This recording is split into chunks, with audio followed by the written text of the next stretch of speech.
네. 기억도 안 나시죠?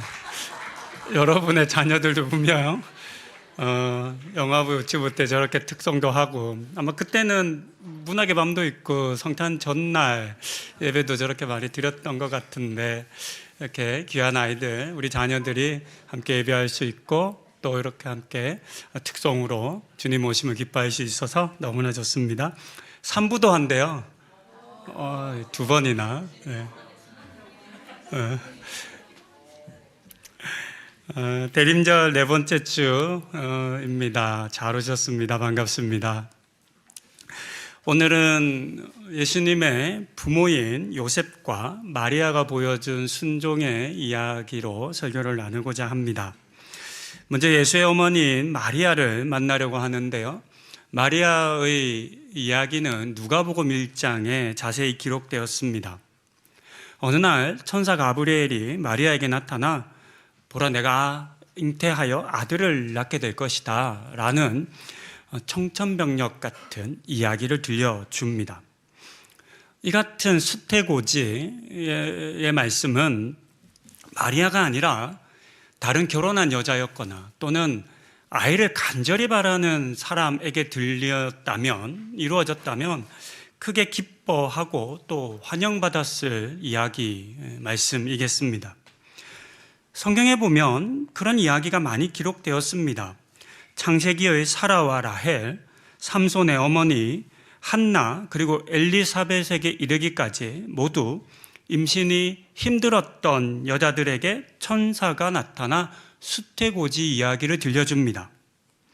사라에서부터 엘리사벳에게 이르기까지 그 모든 여인들에게 수태고지와 임신은 큰 기쁨이었고 영광이었으며 자신들의 명예를 회복하는 일이었습니다. 고대 사회에서는 자녀를 갖는 일이 매우 중요했습니다. 특히 아들을 많이 낳아야만 했습니다. 남아선호 사상 이런 것으로도 해석할 수 있지만, 사실 남자들은 노동력으로 여겨졌기 때문에 농사를 지어야만 했고, 또 적으로부터 가족들을 보호할 힘을 얻어야 했기 때문에 중요한 일이었습니다. 이런 사회적 상황에서 아이를 낳지 못하는 이유로 여자들은 수치를 당했고, 심한 경우에는 쫓겨나기까지 했습니다. 이런 상황에 처한 여자들에게 하나님께서는 기적을 베푸셨습니다. 그들을 잉태케 하셨고, 그들은 불명예와 수치로부터 구원을 받을 수 있었습니다. 하지만 이 모든 이야기는 결혼한 여자에게 해당합니다. 아이를 갖지 못했던 여자에게 해당합니다. 마리아에게는 그렇지 않았습니다. 아직 결혼하지 않은, 약혼은 했지만 결혼하지 않은 것을 조금 우리는 약혼 정도는 괜찮겠지라고 생각할 수 있겠지만, 고대 사회에서 약혼은 법적인 행위입니다. 요즘은 결혼식 하면 30분 정도 하고 끝나지만, 당시에는 결혼식이 짧아도 7일, 길면 한 열흘 정도 했습니다. 그러니까 양 가문이 결혼을 준비하는 시간이 필요했기 때문에 약혼 후에 결혼하기까지의 결혼 준비를 위한 먼 곳에 있었던 사람들, 또 손님으로 올 사람들을 맞이할 숙소나 음식을 준비하는 시간이 꽤 필요했던 겁니다.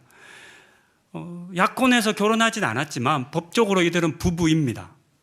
하지만 이런 상황에서 아직 결혼하지 않은, 아직 동거하지 않은 처녀의 임신은 환영받지 못하는 일이었습니다. 도리어 수치스럽고 또 가문을 명예롭게 하지 못하는 그런 일이었습니다. 이 일로 말미암아 마리아는 수많은 사람들로부터 부정한 여인이다 라고 하는 모욕을 받게 될 상황이었습니다. 세상에 어느 누가 마리아의 이야기를 듣고, 사실은 말이야, 내가 성령으로 말미암아 잉태를 했어, 이런 이야기를 하면 믿어주겠습니까? 이해해 주겠습니까? 그런 사람은 세상에 없을 겁니다. 또한 요셉과의 약혼은 깨질 것이고, 더하여 마리아는 가문을 수치스럽게 했다라고 하는 이유로 인해서 가족들로부터 버림받게 될 것입니다. 이 모든 상황 속에서도 오늘 본문 38절에 기록된 것처럼 마리아는 주의 여종이기 때문에 말씀대로 내게 이루어지게 될 것입니다. 그것을 제가 받아들이겠습니다 라고 말하며 자신에게 따라올 수치와 모욕을 기꺼이 감당하기로 결단합니다. 이 결단은 자신이 당할 수치와 모욕보다 이 땅에 하나님의 뜻이 이루어지는 것이 더욱 중요하다라고 하는 고백이겠습니다. 이 같은 마리아의 순종이 있었기 때문에 예수님께서는 이 땅에 사람의 모습으로 오실 수 있었습니다. 하지만 마리아만의 순종으로는 예수님의 오심은 이루어질 수 없었습니다. 이런 생각을 해봅니다. 저는 이제 말씀을 읽을 때 여러 상상을 하니까요. 만약에 요셉이 아내 데려오는 것을 거부했다면, 그래서 어쩔 수 없이 마리아가 혼자 아이를 낳았다면, 아빠 없는 아이가 되었다면 어떻게 됐을까요? 이야기는 어떻게 될까요? 그러면 이 아이는 메시아로 인정될 수 있었을까요? 그럴 수는 없습니다. 왜냐하면 예수가 예언된 것처럼 다윗의 후손으로 이 땅에 오셔야만 하기 때문입니다. 그렇죠? 이 땅에 누구의 후손으로 예수님이 오신다고 예언되었죠? 다윗의 후손입니다. 다윗의 후손이 되려면 어떤 일이 일어나야 하냐면 요셉이 마리아를 아내로 맞이해야 하고 요셉이 그 마리아의 아이를, 자신의 아이는 아니죠, 그 아이를 자신의 아이로 받아들여야만 합니다. 그렇지 않으면 이 아이는 예언된 그 아이일 수가 없는 겁니다. 하지만 이 일은 그렇게 말처럼 쉬운 일은 아닙니다. 요셉의 입장에서는 자신과 약혼한 여인이 다른 남자와 관계를 맺어서 임신한 것이다 라고 밖에는 생각할 수 없었을 겁니다. 우리도 다 그렇게 생각할 것이고 그것이 우리가 아는 아이를 가지는 일반적인 상식입니다. 그렇다면 유대인으로서의 충실한 신앙생활을 하던 사람이라면 이 사실을 알게 되었을 때 어떻게 해야 했을까요? 레위기 20장 10절 그리고 신명기 22장 23절 24절에 그 내용이 기록되어 있는데요, 이렇게 가르쳐주고 있습니다. 누구든지 남의 아내와 간음하는 자 곧 그의 이웃의 아내와 간음하는 자는 그 간부와 음부를 반드시 죽일지니라. 그러니까 그 남자뿐만 아니라 여자도 죽여야 한다라고 하는 말씀입니다. 신명기 내용을 보면 처녀인 여자가 남자와 약혼한 후에 어떤 남자가 그를 성읍 중에서 만나 동침하면 너희는 그들을 둘 다 돌로 쳐 죽여야 한다라고 했습니다. 이 같은 율법에 따르면 마리아는 살 수가 없습니다. 요셉이 해야 할 일이 이미 율법에 기록되어 있는 것을 알 수 있습니다. 이처럼 요셉이 이 율법대로 마리아의 잘못을 밝히고 또 그녀를 향해서 돌을 던진다 해도 아무도 그들을 비난하지 않을 겁니다. 오히려 그것이 율법을 지키는 바른 일이라 말할 것입니다. 그런데 오늘의 본문은 요셉이 그렇게 하지 않았다라고 기록하고 있습니다. 오히려 19절에 보면 이 사건을 드러내지 않기로 결정하고 또 가만히 끊고자 했습니다. 이 사건을 공개적으로 밝혀서 문제를 삼거나 가문과 마을 사람들에게 알려지게 된다면 마리아는 반드시 죽임을 당할 것을 요셉은 잘 알았습니다. 그래서 이 사건을 드러내지 않기로 한 것입니다. 물론 그렇다고 해서 아내로 맞이하겠다라고 결정한 것은 아닙니다. 가만히 끊고자 했다라고 하는 표현처럼 파혼을 결정하죠. 내가 데려올 수는 없겠구나. 내 아이가 아닌 다른 사람의 아이를 가진 이 여인을 내가 데려오지는 못하겠지만 그래도 마리아가 또는 그 아이가 죽는 것은 원하지 않아. 이런 마음을 이제 품은 것을 알 수 있습니다. 율법을 어기는 것이 된다 할지라도 그녀가 수치를 당하고 죽임당하는 것은 원하지 않은 모습의 모습을 볼 수 있습니다. 그래서 아무도 모르게 이 일을 수습하려 했습니다. 그 같은 그의 모습, 그 요셉에 대해서 19절은 그를 의로운 사람이라고 부르고 있습니다. 조금은 낯선 표현이죠. 왜냐하면 율법대로 하는 것이 의로운 건데 지금은 율법대로 하지 않는 것을 의라고 말하지 않습니까? 그러니까 예수의 오심 속에는 예수로 말미암아 새롭게 바뀌게 될 의가 드러나고 있음을 우리는 확인할 수 있습니다. 그런데 문제는 그녀와의 관계를, 이 사건을 드러내지 않고 은밀하게 끊고 처리하는 것은 쉬운 일이 아니었다는 점에 있습니다. 파혼하려면 양쪽의 가문들을 비롯해 다른 사람들이 보기에도 합당한 사유가 있어야만 합니다. 그것도 자신과 마리아 그리고 양 가문 모두에게 불명예가 되는 일이 없어야 하는 거죠. 그런 이유를 이제 설득해내야 하는 겁니다. 있는 그대로의 사건을 말하게 되면, 마리아의 임신의 사건을 이야기하게 되면 요셉의 가정의 입장에서 보면 굉장히 모욕을 당하게 됩니다. 그러니까 이 사건을 있는 그대로 드러낼 수 없는 겁니다. 그런 점에서 쉽게 답이 나올 수 없는 상황인 것을 우리가 알 수 있습니다. 그래서 요셉은 20절에 기록된 것처럼 이 일을 생각했습니다. 이 생각은 단순한 생각이 아니었을 겁니다. 기도였을 겁니다. 하나님, 어떻게 해야 합니까? 율법대로 마리아를 돌을 던지고, 마리아에게 돌을 던지고 싶지는 않은데 어떻게 그러면 파혼할 수 있겠습니까?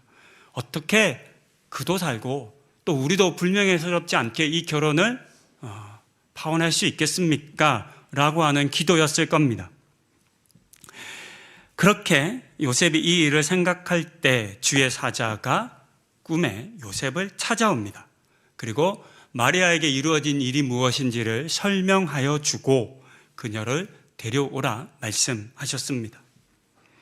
꿈의 내용은 요셉이 생각하는 문제 해결 방식과는 달랐습니다.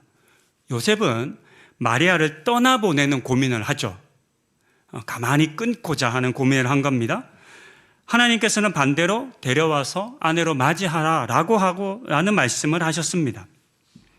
이처럼 내가 생각하는 문제 해결의 방법 또는 내가 답이라고 생각하는 것과 하나님의 말씀이 다를 때, 반대될 때 이 같은 말씀에 순종하는 것은 쉽지 않습니다. 특히나 이해할 수 없고 용납할 수 없는 일인 경우에는 더욱 순종하기가 어렵죠. 오늘의 본문의 사건, 이 경우가 그렇습니다. 부정한 일을 행한 것으로 여겨지는 마리아를 아내로 데려오는 것은, 그리고 그 아이를 나의 아이로 인정하는 것은 상식적으로는 이해할 수 없는 말씀이기 때문입니다. 충분히 아니라고 말할 수 있는 거죠. 반대할 수 있는 거죠. 하나님, 그건 좀 아닌 것 같습니다. 아무리 생각해봐도 전 그렇게는 못하겠어요 라고 말하며 거부하거나 또는 그 하나의 말씀을 무시할 수도 있는 거죠. 하지만 요셉은 그렇게 하지 않았습니다. 그리고 기록된 것처럼 주저하지 않고 꿈에서 깨자마자 마리아를 데려왔습니다. 그것의 24절은 분부대로 행하여 라고 표현하고 있습니다. 결코 쉽지 않은 선택이었을 텐데 요셉은 자신의 생각과 판단을 주장하거나 내세우거나 또는 하나님의 말씀을 무시하지 않고 하나님의 말씀에 순종했습니다. 쉽게 이해가 안 되고 잘 안 믿긴다 하더라도 하나님의 말씀이라면 그대로 감당하겠다라고 하는 순종이 요셉에게도 있었다는 것을 알 수 있습니다. 요셉의 이 순종이 또한 예수님을 이 땅에 임하시게 했습니다. 이처럼 마리아와 요셉의 순종이 예수 오심의 사건 속에 포함되어 있는 것을 우리는 알 수 있습니다. 여기까지 두 사람의 순종의 이야기를 나누었습니다. 결론으로 넘어가기 전에 한 가지 내용을 더 살펴보려 합니다. 그것은 두 사람이 주의 사자의 그 음성에 귀를 기울였다라고 하는 부분입니다. 오늘의 이 본문의 사건, 이 마리아와 요셉의 이야기를 그들의 이야기로만 읽지 말고, 그래 마리아의 이야기, 요셉의 이야기야 라고만 읽지 말고 나의 이야기로 한번 읽어보십시다. 내가 겪는 일이라고 한번 읽어보시죠. 갑자기 뭐 이상한 에코 소리 납니다. 조금 그 스피커 소리 나니까 좀 만져주시고요. 이렇게 생각해 보는 거죠. 여자분들이라면 갑자기 어느 날 임신을 한 거예요. 성령님에 의해서. 그렇죠? 지금 남자분들이라면 내 아내가 갑자기 임신을 했대. 분명히 나는 아닌데 내 사건으로 읽어봐야죠. 그러니까 남의 사건, 그들의 사건으로만 읽으면 안 됩니다. 내가 이런 상황에 처하게 되면 대부분의 사람들은 내면에 일어나는 그 생각과 소리에 사로잡히게 됩니다.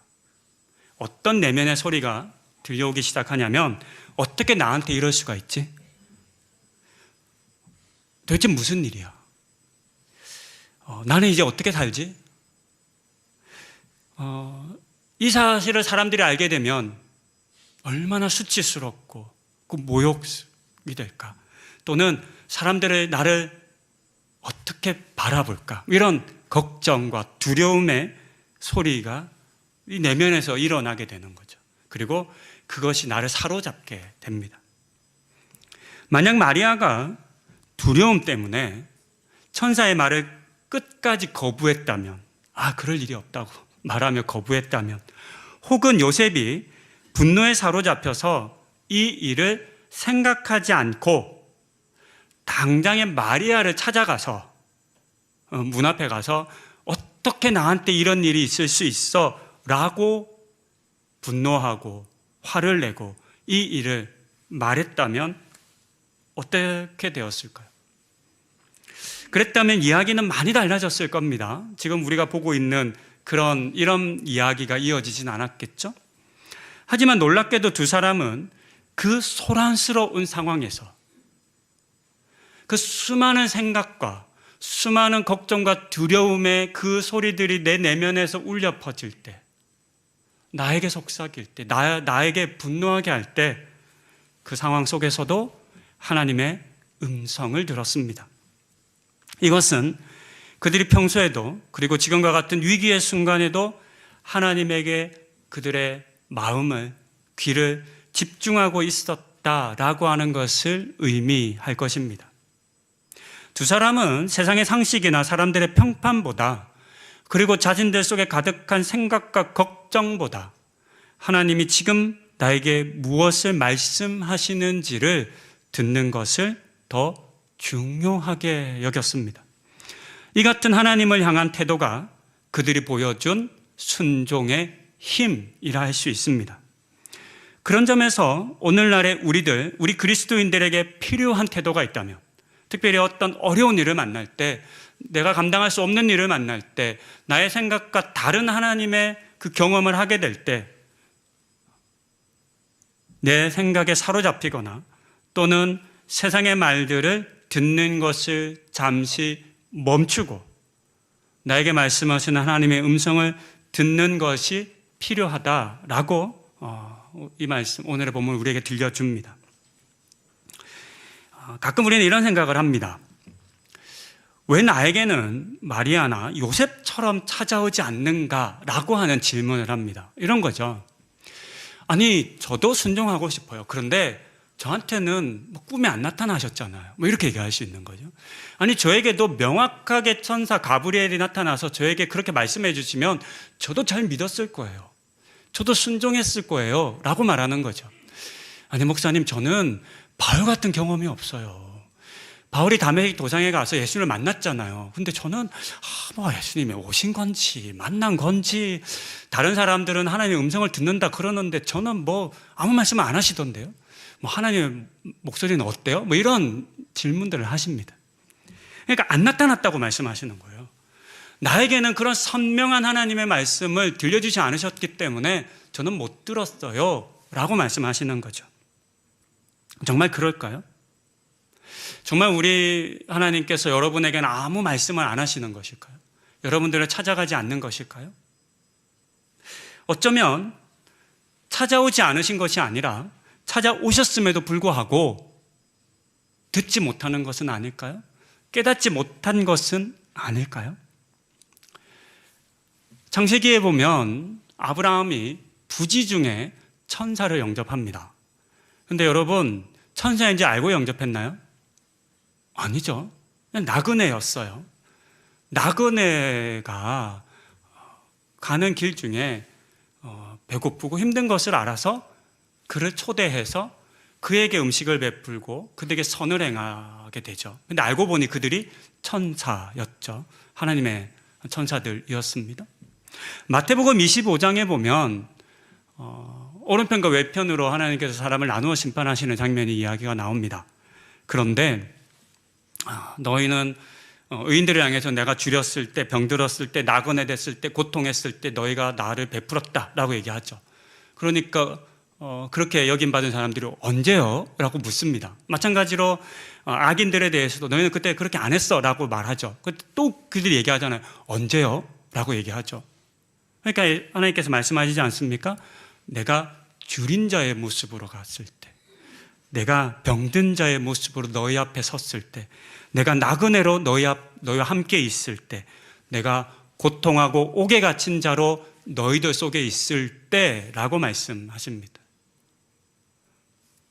이런 방식과 모습으로 우리 주님 우리를 찾아오십니다. 그리고 말씀하시죠.